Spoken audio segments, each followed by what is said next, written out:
If you are like most people, you have certain goals and dreams.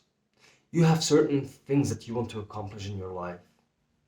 But you also know that in order to accomplish those things, in order to live the life that you want to live, you have to perform certain actions. You have to go through certain processes to make those dreams a reality. You also know that your current situation is not what you want it to be because you are not taking the necessary actions to make things happen. And you might blame it on your personality, you might blame it on your genetics, you might say, I'm not this kind of person, but I'm that kind of person. It's in my family genes, my mom is lazy, my dad is lazy. They are people who don't go for what they want, and I'm just like them. You might identify and give yourself the identity of somebody who is lazy, somebody who is not driven, somebody who is a procrastinator. And the thing is, guys, if you tell yourself, if you justify these negative traits, these negative habits in your mind, you will act according to them. Somebody who identifies as an athletic person is more likely to act like an athletic person. He will go to the gym. He will perform his workouts with the right intensity and proper frequency. He will watch what he eats. The opposite is true as well. Somebody who says, it's in my genes to be obese, he will be more likely to grab towards fatty foods, towards calorie-dense foods, to be inactive. He will act according to the identity that he gives himself. And the other way around is true as well. If you act in a certain way, through those actions, we identify ourselves and we identify others because we are defined by what we do. There is, however, something that you can do to skyrocket your productivity and to eliminate the habit of procrastination. One of the things that a lot of people don't know is that we are not only driven by the identity that we give ourselves, but our behavior is largely dependent on the environment that we grow up in or surround ourselves with, indulge ourselves with. Human behavior is largely dependent on environment. If you surround yourself with people who drink large amounts of alcohol, and you are going to the pub each and every day, where your social contacts are constantly drinking, smoking, doing all these negative things for their health, chances are more likely that you will emulate those actions because you are surrounding yourself and you are acting in accordance to the environment. The other side of the spectrum is true as well in terms of positive habits. If you surround yourself with people who are athletic, who eat healthy, who often go to the gym, and you go to these places where people perform workouts, people eat healthy foods, you are more likely to become like them because you surround yourself with people and put yourself in an environment where you are stimulated, where you are triggered to do that. And this is how you can use this to your advantage. We are driven largely by what we see. The biggest absorber of information in our lives is through our sight. We absorb cues, pieces of information, things that trigger our actions through our eyes. And something that a lot of people don't know is that you think that you are acting out of free will, but the world you live in, the world we live in, is organized, is carefully planned out to make you do certain things.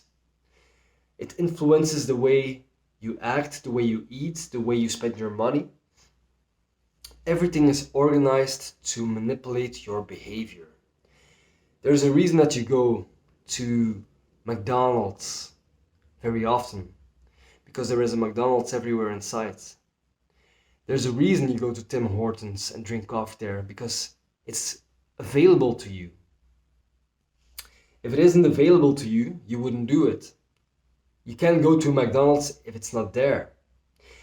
So how can we use this to our advantage when it comes to our own personal goals and our own personal productivity? You have to create your environment and set it up so that you are triggered by your sight, by your visual information absorber, to trigger certain actions, to trigger certain responses. And I'll give you an example that I do in my own life. I love to play the guitar. A couple of years ago, I decided that I wanted to learn how to play the guitar.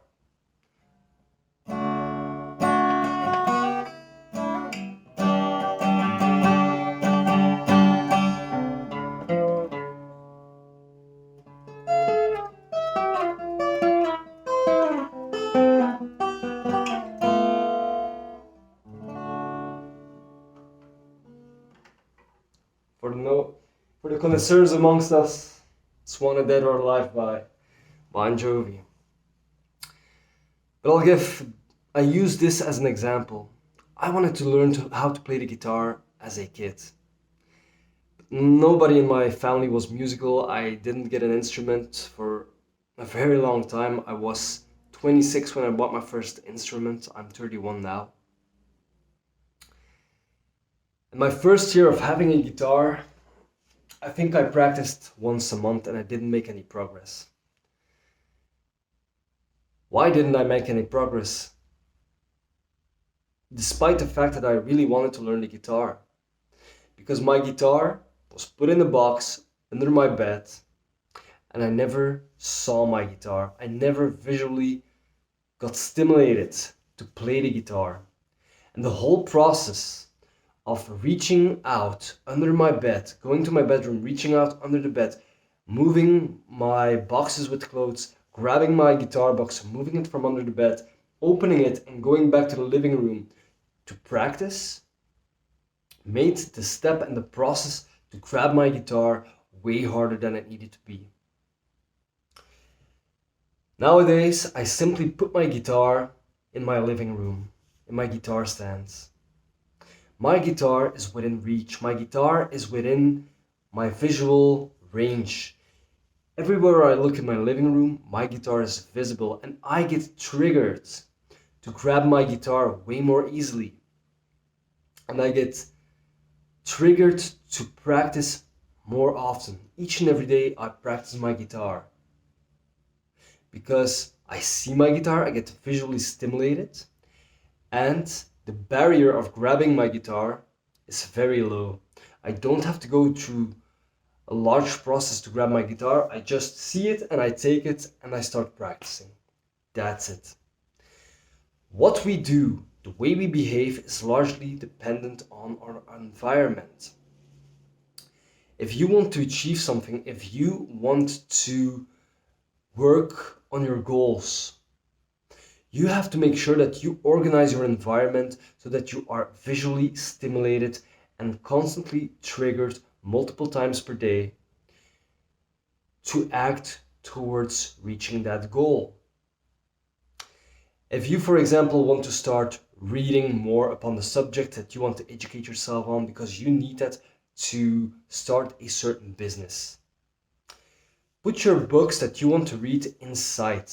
Put a notebook besides it and put a pen besides that and markers so that when you read, if you want to read your book, if you want to work towards your goals, you see your book, you are stimulated. The process, the barrier is very low and you simply grab the book. Your markers are ready to mark and highlight the most important pieces of information. And your notepad is right beside you to write down things that you don't understand and to look them up in the future. That's how you do it.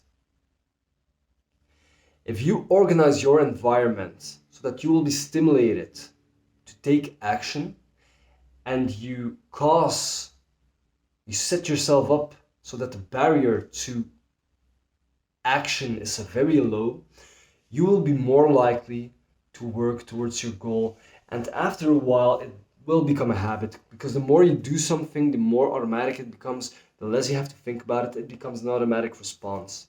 And that is what you want to achieve, that it becomes an automatic response so that you don't have to think about it. And the other side of the spectrum is true as well.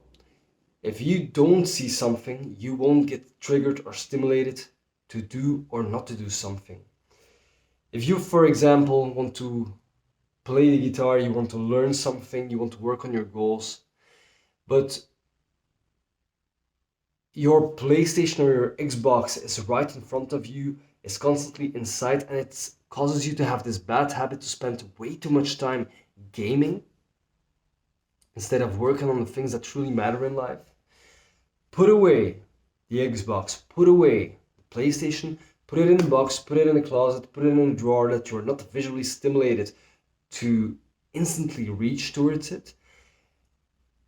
Make the process more difficult to start gaming, because when you put it away, you have to reattach the cables, you have to reattach it to the TV, you have to set it up again. It's a whole process, and humans are lazy. Humans choose the path of least resistance.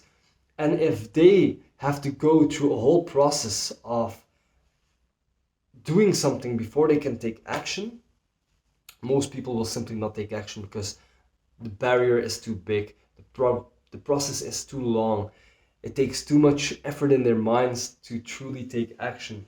So when you replace the visual cues, the visual triggers from habits that you don't want in your life with things that you do want in your life, that's how you set yourself up, and that's how you organize your environment for success and for achieving the things that you want to achieve.